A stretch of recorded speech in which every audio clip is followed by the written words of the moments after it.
오늘도 계속해서 말라기를 살펴보도록 하겠습니다. 3장 2절입니다.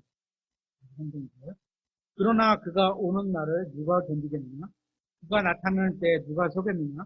그는 정년하는 자의 불과 같고 세탁하는 자의 비누와 같으리라. 그분이 오신다는 것은 재림에 관한 구절입니다. 실제적으로 그분이 첫 번째 오셨을 때는 그 모든 사람이 다 견뎌냈습니다. 그렇죠? 하나도 그 분 앞에서 넘어지거나 쓰러진 사람이 있다. 또 재림 때에는 땅이 크게 흔들리는 일도 없었고 정치적인 구조에 큰 변화도 없었고 이스라엘의 종교적인 여정에서도 변화가 없었습니다. 2절 말씀은 상당히 불길하고 어두운 느낌을 주는 말씀입니다. 여기서 말씀하고 있는 주님이 오신다는 것은 믿는 성도들의 몸이 영광스럽게 변화되거나 아니면 휴거와 언급되는 내용이 아닙니다. 휴거된 이후에 이제 주님이 오시는 거죠. 주님이 오신 날에 누가 견디겠느냐는 이 말은 두려움이 있음을 암시하고 있는 내용입니다. 약속된 메시아께서 오시면 많은 사람들이 살아남지 못한다는 겁니다. 주 예수님께서 돌아오시면 다윗의 왕좌 위에 앉으시게 될 거고 예루살렘이라고 하는 수도에서 전 세계 왕국을 세우실 겁니다. 그래서 지금 우리 복후감도 예수님이 오신 징조가 저런 거 아니냐? 이런 쪽에 이제 시사를 엿보는 책이잖아요. 이스라엘이 소망하고 있는 것은 이 땅을 떠나서 하늘에서 거주하는 것이 아니라 이 땅, 이 지구에 남아서 메시아의 통치를 갖는 겁니다. 그러니까 성령님께서 말라기를 통해서 이스라엘 민족에게 하고 계신 내용은 이런 거죠.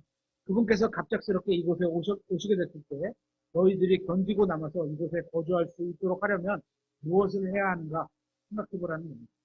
다시 2절을 보면 그러나 그가 오는 날을 누가 견디겠느냐? 그가 나타나는 때에 누가 서겠느냐? 하고 말씀하고 있습니다. 우리는 이 두 문장이 여전히 미래에 있을 일임을 알 수 있습니다. 그분께서 초림하셨을 때는 헤롯이 서 있던 것을 보게 됩니다. 또 서기관들도 예수님 앞에 서 있었습니다. 바리새인들도 서 있었고 빌라도도 서 있었고 율법사들도 서 있었고 배교자들도 믿음이 없어 마음이 상실한 자들도 다 서 있었습니다. 그러나 그분이 다시 오실 때는 아무도 그분 앞에서 서지 못할 것을 말씀하고 있습니다. 그분께서 불타오르는 불꽃으로 숨을 내쉴 때 하나님의 날카로운 말씀의 검이 그분의 입술로부터 나오게 될 때, 즉 그분이 다시 오실 때 수천 명이 후멸하게 될 겁니다. 이게 말라기 이제 4장에 보면 이제 되겠죠. 그분 앞에 무릎을 꿇지 않는 자들과 그분을 주님과 왕으로 모시고 있는 자들은 순식간에 끊겨져 버릴 겁니다. 손을 대지 않은 깎아낸 돌, 예수 그리스도를 나타나죠. 정리에서 2장에 나오는 하늘로부터 내려와서 그 돌이 하늘로부터 내려와서 그들을 다 갈아서 가루로 만들어 버릴 것을 예언되어 있습니다. 이 대환란은 너무도 끔찍한 것으로 인류 역사에 이견될 것이 아무것도 없는 사건이 될 겁니다. 그러나 주의 날은 대환란보다 더 큰 고통과 고난이 있고 사망자 수도 훨씬 더 많을 것이며 자연재앙이 일어나는 수준도 훨씬 더 강력할 것임을 말씀하고 있습니다. 한번 보겠습니다. 데살로니가전서 5장 2절입니다.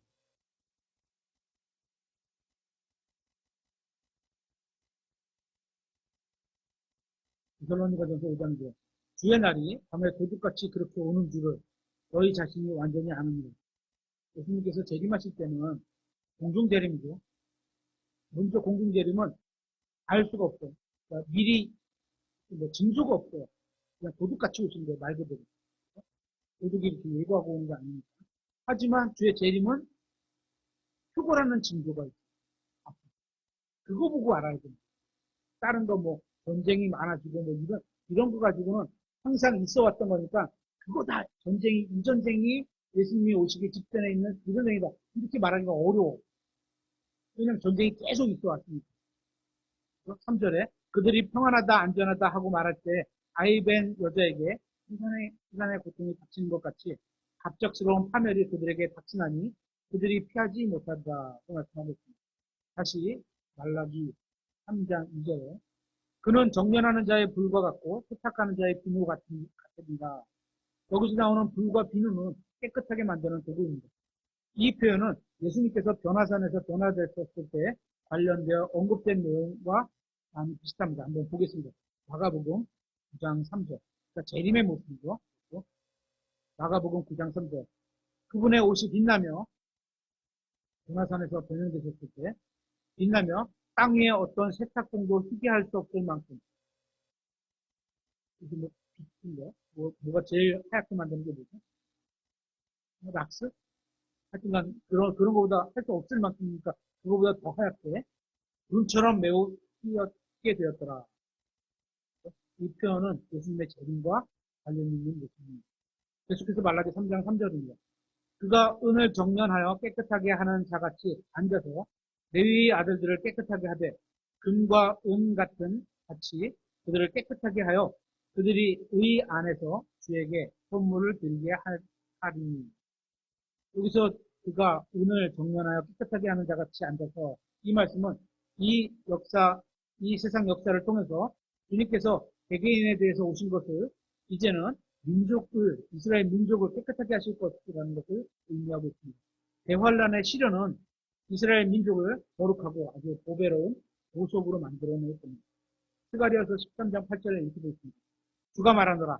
온 땅에서 그 안에 3분의 2는 끊어져 죽을 것이요 오직 3분의 1만 그 안에 남을 것인데 내가 그 3분의 1을 그 가운데로 지나가게 하고 은을 정죄하듯 그들을 정죄하며 금을 단련하듯 단련하리라.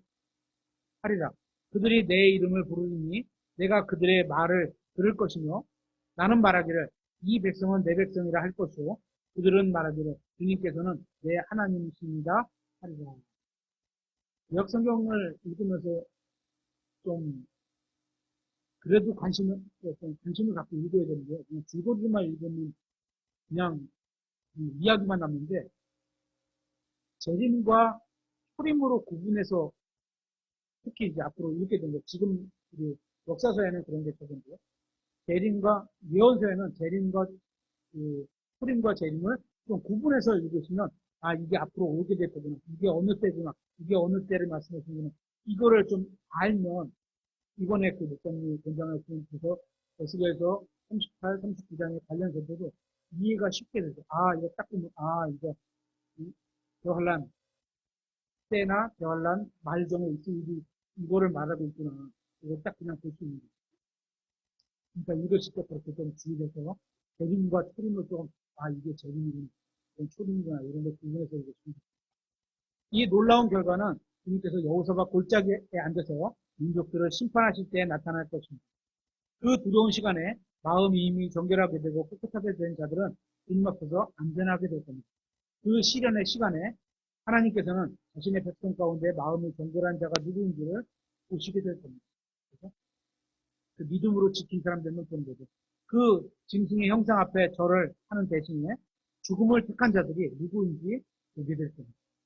주님께서는 바로 이 남은 자들, 이러한 믿음의 남자, 여자들과 함께 왕국을 세우시게 될 겁니다. 그러니까 이 때가 어느 때냐에 따라서 우리가 부담을 갖고 읽어야 되고 아니면 좀 남의 일이지만 관심을 갖고 읽어야 되고 이걸 구분할 수 있게 되는 거죠. 그리고 말라기 3장에서 똑같이 발견되는 진리가 이사야서 1장에도 등장하는데요. 이것도 한번 찾아보세요. 이사야서 1장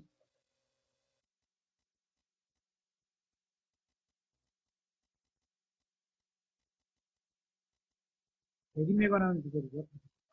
그러므로 주, 곧 군대들의 주, 이스라엘의 강력한 자가 말하니라. 내가 내 대적들을 치워 나를 편안하게 하고 내 원수들에게 복수하리라. 또 내가 내 손으로 내게로 돌려 내 찌꺼기를 정결하게 제거하고 내 모든 주석을 치워버리며 내 재판가들을 처음과 같이 내 조언자들을 처음 시작하던 때와 같이 회복하리니 그 뒤에야 내가 의의 도시 신실한 도시라 불리자. 시온은 판단의 공의로 구속을 받고 그녀의 회심하는 자들은 의로 구속을 받으리라. 범법자들과 죄인들은 함께 멸망하고 그를 버리는 자들은 흥얼되리니. 우리가 유념해야 될 사실은 대환란이라고 하는 것은 인간이 제멋대로 날뛰거나 사탄이 자신의 날을 주장하는 그런 날이 아닙니다. 주인공은 인간도 아니고 사탄도 아닙니다. 이는 하나님께서 명령하신 심판의 날인데 그 대환란을 통해서 하나님께서는 이교도들을 심판하시고 자신의 백성을 징계하시는 겁니다. 그분께서는 인간의 분노를 대신해서 그분을 찬양하도록 하실 수 있으시며 마귀들에게 피해를 입도록 허락하실 수 있으십니다. 그러나 그 모든 것을 정죄하시는 분은 주님이신 겁니다. 주님이 주인공이죠. 그 모든 과정을 그분께서는 앉아서 감독하십니다. 그분은 이 모든 과정을 시행하시는 의도와 목적이 확고히 있습니다. 다시 3절에 그가 은을 정련하여 깨끗하게 하는 자 같이 앉아서 그것은 심판을 위한 것이 아니라 정결하게 위한 깨끗하게 하는 자이기 때문에 그분께서는 사랑스러운 눈길을 백성들에게서 한 번도 떼신 적이 없으시고 백성을 그 불 가운데 필요 이상으로 더 길게 놔두시지도 않으실 겁니다. 백성은 파괴되지 않을 겁니다. 하나님이 함께 하시기 때문에 저는 믿음으로 승리한 자들이 이겨낸 자들에게서 오히려 완전하게 될 겁니다. 그리고 나서 완성된 백성에게서 주님의 모습과 똑같은 모습이 보일 겁니다. 이것이 바로 이스라엘 자손에 대한 예루살렘의 목표입니다. 우리도 이제 예수님께서 이제 올라와라, 이제 휴거될 때 변화되면 우리의 모습도 똑같이 예수님 같은 성품, 예수님 같은 말투, 예수님 같은 마음감 그런 걸로 변하게 되는 거죠. 말라기 3장 4절입니다. 그때 유다와 예루살렘의 선물이 옛날과 이전 시대에 주에게 기쁨이 있었던 것 같이 그렇게 기쁨이 되고요. 하나님과 그분의 백성이 아주 좋은 교제 가운데 있었던 시절이 있었다는 겁니다. 레위기 9장과 역대기하 5장에서 7장을 보면 하나님께서는 하늘로부터 자신의 받으실 헌물을 불사르기 위해 불을 보내셨던 내용을 보게 됩니다. 이는 그 헌물을 하나님께서 받아주셨다는 증거입니다. 그런데 그런 시절은 이미 오래전에 옛날 이야기가 되어버렸습니다. 말라기가 부주의한 그 민족을 꾸짖을 때는 그 시절이 이미 지나간 과거의 추억이 되었다는 겁니다. 옛날에 하나님과 그분의 백성이 아주 올바르게 적절한 관계를 유지하고 있었던 시절은 성경은 옛날이라고 언급하고 있습니다. 오늘날에도 한때 주님을 섬기고 경배하고 영적인 부흥을 맞이했던 추억들을 이야기하고 있는 사람들을 보면 굉장히 슬픕니다. 하나님께 바쳤던 예물이 하나님을 기쁘게 했었는데 그것이 예전에 있었던 일이라고 한다면 지금은 그렇지 않다는 말이기도 합니다. 저는 우리나라 1900년대 초에 이 땅에 휩쓸었던 영적인 부흥에 참여했던 사람들의 책을 읽은 적이 있습니다. 일제 탄압과 6.25 전쟁이 터져서 위험이 휩쓸던 그 시절 엄청난 무리의 남자와 여자들이 교회에 몰려와 그리스도를 찾았습니다. 그때는 오두막 같은 곳에서 기도회로 만나기도 했었습니다. 한 민족이 전쟁들로 인해 두려움에 떨면서 성경에 게시된 하나님 안에서 그들이 말씀을 듣고자 했던 그 시절의 이야기를 듣는 것은 큰 감동을 주기도 했습니다. 그러나 안타깝게도 전쟁이 끝나고 물질적으로 부유해지는 그런 시대로 접어들면서 사람들이 영적인 관심에 점점 사라져버리고 있다는 이야기를 들었을 때는 너무나 슬픕니다. 우상이 곧 물질주의가 되어버리고 심지어는 교회 목사님들이나 전도자들까지도 물질을 우상으로 여기는 시대가 놓여게 되었습니다. 이제 우리는 영적으로 깨어있는 시대를 옛날 일로 돌아볼 수밖에 없는 시대에 살고 있는 겁니다. 말라기 시대와 같은 겁니다. 그런데 말라기 3장 4절에 그때라고 하는 이 단어로 인해서 하나님께 감사를 드리게 됩니다. 이 단어는 지나온 뒤를 바라보는 것이 아니라 앞으로 일어나게 될 미래에 대한 약속을 보여줍니다. 우리가 처해 있는 상황이 얼마나 나쁜지, 우리가 옛날 좋았던 시절로부터 얼마나 멀리 떠들어 왔는지, 그럼에도 불구하고 하나님은 여전히 소망을 붙들고 계시며 약속을 붙들고 계신 걸 보게 됩니다. 하나님께서 사람들을 완전히 끝장내시지는 않으셨습니다. 물론 4절이 말씀하시는 그때는 왕국 시대에 있게 될 이스라엘의 부흥을 의미합니다. 그러나 우리 모두가 기뻐할 수 있는 것은 하나님께서는 사람이 올바른 마음을 가지고 있는 것을 아시게 되면 언제든지 하나님과 즐거운 교제를 나눌 수 있는 기회를 우리에게 제공해 주실 것이기 때문입니다. 말라기 3장 5절에 보겠습니다.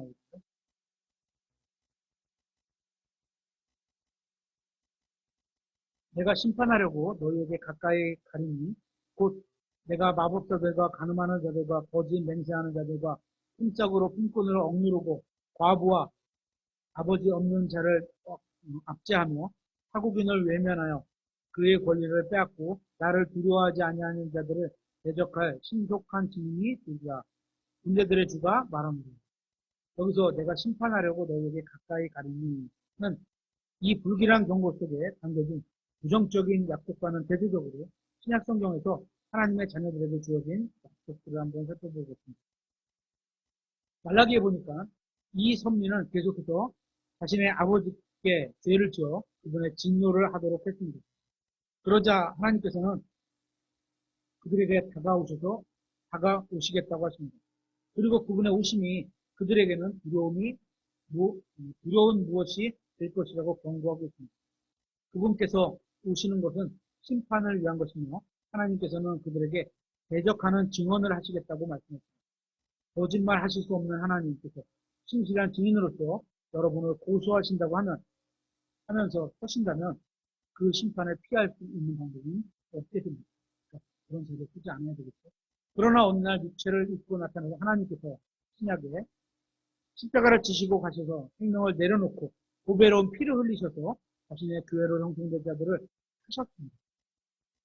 그분께서는 이 믿는 자들을 그분 몸 안에 넣으시고 영존하는 사랑으로 그들을 사랑하시며 결코 그들을 버리거나 떠나지 않겠다고 약속하셨습니다. 우리에게 그런 약속하셨죠.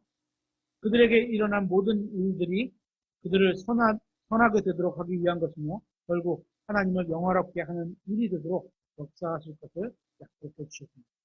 거듭난 자들은 죄를 짓지 말라고 경고를 받았는데 그 이유는 죄를 짓는 것은 그들의 거룩하신 하나님을 불쾌하게 만드는 일이고 스스로에게도 해가 되는 행위이기 때문입니다. 그럼에도 불구하고 그들이 죄를 짓고자 한다면 그들은 분명히 죄를 지을 수 있을 겁니다. 그러나 그들이 죄를 지었을 때 이스라엘처럼 진노하시는 하나님과 맞닥뜨리게 되는 것이 아니라 오히려 하나님의 은혜와 사랑을 받게 될 것입니다.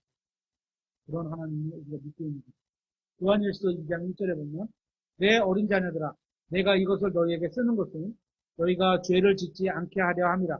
만일 누가 죄를 지어도 아버지와 함께 계신 변호자가 우리에게 계시니 곧 의로우신 분 예수 그리스도시다. 다시 말라기 3장 5절을 보면 하나님께서 대적하시는 죄의 목록이 나옵니다. 첫째, 마법. 둘째, 간음.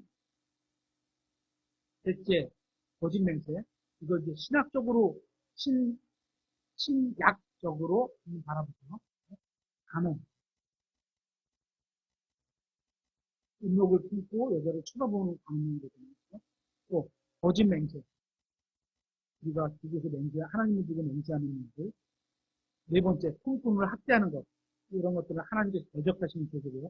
다섯째, 과부를 억압하는 것. 도와줘야 되는데, 교회에서도 과부는 도와주게 되죠. 여섯째, 고아를 억압하는 것. 그러니까, 뭐, 이런 것 때문에 어디에 나왔는지 모르지만, 그래서, 신학적으로 세상에다가 이렇게 복음을 전한다 그러면서 세상 사람들을 이렇게 도와주는 것. 지금도 여기서 보면 과부를 억압하고 또 고아를 억압하는 것. 이런 거 다 죄의 목록으로 나와 있습니다. 또 일곱 번째, 타국인을 부당하게 대하는 것. 외국인은 우리가 부당하게 대하면 안 되죠. 우리도 외국에 나가면 외국인이잖아요. 여덟 번째, 하나님을 두려워하는 것. 이런 죄들은 하나님께서 대적하시는 겁니다. 이런 짓을 행하는 자들은 하나님을 두려워하지 않습니다. 그래서 하나님께서 자신을 수고할 때 군대들의 주라고 하십니다. 싸우시겠다는 겁니다. 말라기 3장 6절입니다. 나는 주라 변치 아니하나니 그러므로 너희 야곱의 아들들이 소멸되지 아니하니. 하나님이 변치 않으시기 때문에 소멸되지 않는다는 겁니다. 우리의 소망은 하나님께서 무엇을 행하심에 있는 것이 아니라 하나님이 어떤 분인가에 달려 있습니다. 여러분도 아시다시피 하나님의 행위는 그분의 인격이 외적으로 드러난 것뿐입니다. 하나님은 사랑이시기 때문에 사랑하시는 거고 은혜로운 분이시기 때문에 은혜를 베푸시는 거고 하나님께서 진리를 말씀하신 것은 그분이 진리이시기 때문입니다. 하나님께서 은혜를 베푸신 것은 그분이 은혜로우신 분이기 때문입니다. 하나님께서 그분의 사랑을 우리에게 주시는 것도 그분이 사랑이시기 때문입니다. 그분께서 긍휼로 우리를 대하시는 것도 그분이 긍휼이 많으신 분이기 때문입니다. 이렇듯 그분의 행동은 그분의 특성을 표출하고 있는 겁니다. 그 사람의 안에 있는 갖고 있는 것, 그거를 표출하는 거죠. 우리도 우리 안에 예수 그리스도를 갖고 있잖아요. 그죠? 그분의 속성을 우리가 표출하는 이런 행동이 나오는 거죠. 진리를 사랑하고 은혜를 베풀며 긍휼을 베풀고 사랑을 베풀고 이게 우리 안에 내 속성이 갖고 있기 때문에 내가 그것을 드러내는 거죠. 순서가 바뀌면 안 됩니다. 안에 있는 속성이 드러나는 거죠. 드러나는 게 속성에 있는 게 아니고 구원받은 사람들, 즉 성령 통제 아래 자기를 내어 맡기고 성경에 순종하는 가운데 걷고 있는 구원받은 사람들은 선한 일을 행할 수 있는 능력을 부여받았습니다. 어떻게?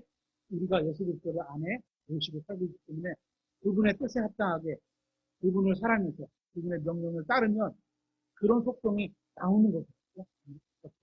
이것은 하나님께서 그들 안에서 일하고 계시기 때문입니다. 이것은 결코 인간이 자기 본성을 그대로 표현하는 것이 아닙니다. 그러니까 모양으로만 겉으로 나온 행위로만 보면 안 돼요. 안에 갖고 있는 게 진실한 걸 갖고 있고 그 진실한 게 겉으로 드러나는 것을 말씀하는 거예요. 이 일을 하는 데 있어서 하나님은 어떤 도움도 필요 없고 아무것도 포기하실 필요도 없고 올바르고 거룩하게 의로운 일을 하시기 위해서 가이드도 필요하지 않으신 분입니다. 그분께서는 행하시는 행위들은 그분께서 행하시는 행위들은 오직 그분의 속성에 따른 겁니다. 그분이 갖고 있는 속성에 따른 거죠. 성경은 나는 주라는 말씀이 163번 사용하고 있는데 만약에 제가 어떤 사람을 만났는데 제가 그 사람에게 저는 주문관입니다 이렇게 말한다면 그 사람이 저에 대해서는 이름만 알 뿐입니다. 그죠? 그러면서 저의 성품이 어떤지는 모를 겁니다. 그리고 만약에 어떤 사람을 만났는데 그가 나는 인천시입니다 하고 말하면 그 사람의 거주지만 알 뿐입니다. 그 사람의 성품이나 특성은 모르는 겁니다. 그러나 하나님은 창조주 자신의 모든 면을 포함할 수 있는 진술을 우리에게 주셨습니다. 이게 나는 주입니다. 주 하나님이십니다. 하나님은 어떤 분이시고 주라는 표현 안에 가져가는 거죠. 무슨 일을 하실 수 있으며 주라는 표현 안에 가져가 있는 거죠. 우리와 그분과의 관계는 어떠한지 주님이라는 표현 안에 가져가 있는 거죠. 등등 이 모든 것을 포함하고 있는 진술이 바로 나는 주니다는 표현입니다. 하나님께서는 자신의 놀라운 이름에 대해서 우리가 영원토록 찬양하도록 하기 위해서 우리에게 가장 기본적인 진리를 선언하고 계신 겁니다. 그것이 바로 나는 변치 아니하노라입니다. 이것이 우리가 지극히 높으신 하나님께 영광을 돌릴 이유가 되기도 합니다. 여러분, 나는 변치 않는다는 이 말은 우리로 하여금 절대적이고 완전한 믿음을 그분 위에 올려놓도록 해줍니다. 전혀 변하지 않는 이런 분을 우리가 믿으면 얼마나 안전할 수 있겠습니까? 상황에 따라서 사람은 변하잖아요. 근데 하나님은 상황에 따라서 변하지 않기 때문에 그분이 하신 말씀을 믿고 지켜갈 수가 있는 거예요. 이 말씀은 우리로 하여금 우리의 모든 삶을 성경 말씀 위에 세워가도록 해줍니다. 이 놀라운 하나님의 말씀 선포는 우리가 이 땅에서 나그네의 삶을 살아가는 내내 절대적인 확신을 가지고 확고하게 서 있을 수 있게 하는 아주 간단한 방법임에 틀림없습니다. 하나님은 그분이 이제껏 계신 그대로 항상 계셨고 앞으로도 그러실 겁니다. 하나님께서 어제 하신 말씀은 오늘도 여전히 진리이고 천년 후에도 역시 진리일 겁니다. 모든 언약과 예언과 경고와 보상과 말씀들은 영원히 진리일 것임이 확실합니다. 하나님은 변하지 않는 분이시기 때문입니다. 민수기 23장 19절에 이렇게 되어 있습니다. 하나님은 사람이 아니시니 거짓말하지 아니하시고 사람의 아들이 아니시니 뜻을 돌이키지 아니하시는 거죠. 그분께서 말씀하셨으니 그것을 행하지 아니하시고 그분께서 이르셨으니 그것을 실행하지 아니하시고 하나님 말씀하시면 이행을 하신다는 거죠. 사람들은 우리에게 거짓말할 때도 있을 것이고 우리를 실망시킬 때도 있을 겁니다. 어떤 경우는 의도적으로 그러는 사람들도 있고 또 어떤 이들은 자신들이 약속을 지킬 수 있는 능력과 기회가 부족하기 때문에 본의 아니게 그럴 수도 있습니다. 그러나 우리 하나님께서는 자신 안에 결코 죄의 흔적이 없이 진리로 가득 차 계시고 약속을 성취할 수 있는 능력이 부족한 적이 없으신 분입니다. 그분께서 하신 말씀 모든 것을 그분은 반드시 지키실 겁니다. 그래서 우리가 성경을 읽고 믿는 거죠. 하나님은 거짓말 하실 수 없습니다. 이것이 바로 성경이 증언하는 하나님입니다.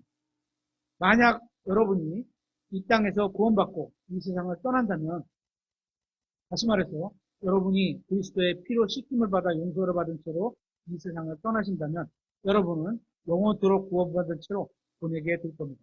그러나 만약에 이 세상을 떠날 때 죄사함을 얻지 못한 채로 떠나간다면, 즉 예수 그리스도를 완성하신 사역을 통해서 죄사함을 받지 못한 채로 이 세상을 떠난다면 영원히 구원을 알지 못하게 될 겁니다.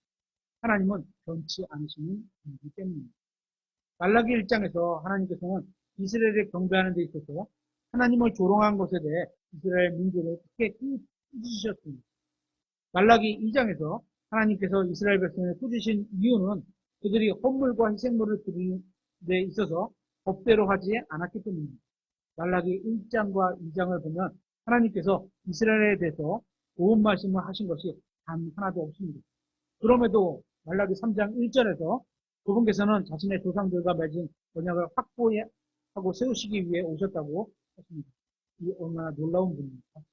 다시 3장 6절입니다. 말라기 3장 6절. 나는 주라 변치 아니하나니 그러므로 너희 야곱의 아들이 소멸되지 아니하였느니라.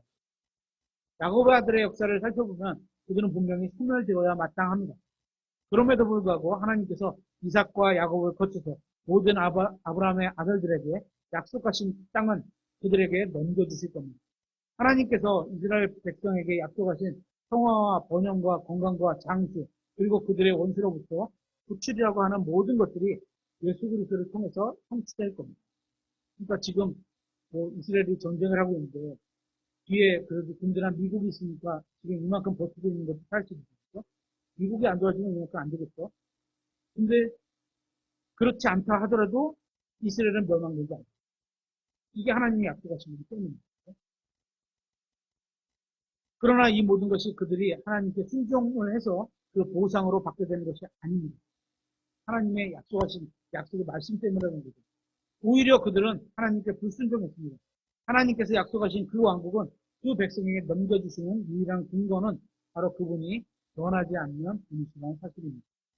만약 이스라엘 백성이 4,500년 동안 계속해서 죄를 지었는데도 단지 약속하신 하나님의 신실함 때문에 그 축복이 여전히 남아있다고 한번 생각해 보세요. 하나님의 거듭난 자녀들이 5년, 10년, 30년 영적 삶을 사는 데 있어서 실패했다고 해서 이스라엘 백성은 4,500년 실패하고 있는데 그럼에도 약속을 지키십니다. 우리가 우리 실패하면 안 되겠죠. 하지만 그렇다 하더라도 하나님께서 그 혼을 구원하셨을 때 그에게 약속하신 영생을 그 거듭난 그리스도인에서 빼앗아 가시지는 않으신다는 겁니다.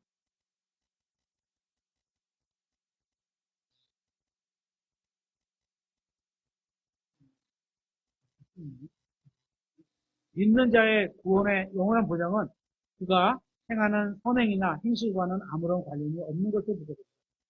이스라엘 백성이 그랬던 것은 구원의 영원한 보장은 그 약속을 하신 하나님의 변함없이 온전하신 그 성품과만 관련이 있는 겁니다. 제가 영원한 생명을 가지고 있는 이유는 제가 착하고 좋은 사람이라서가 아니라 제가 좋은 하나님을 믿었기 때문입니다. 제가 영생을 갖고 있는 것은 제 행위가 바뀌지 않았기 때문이 아니라 제 행위가 하나님을 바꾸지 못했기 때문입니다. 제가 잘났거나 못났거나 하나님이 약속하신 걸 신실하게 이행하셨기 때문입니다. 로마서 11장 29절에 이는 하나님의 선물들과 부르시면은 뜻을 돌이키는 일이 없기 때문이라 또 말씀하고 있습니다.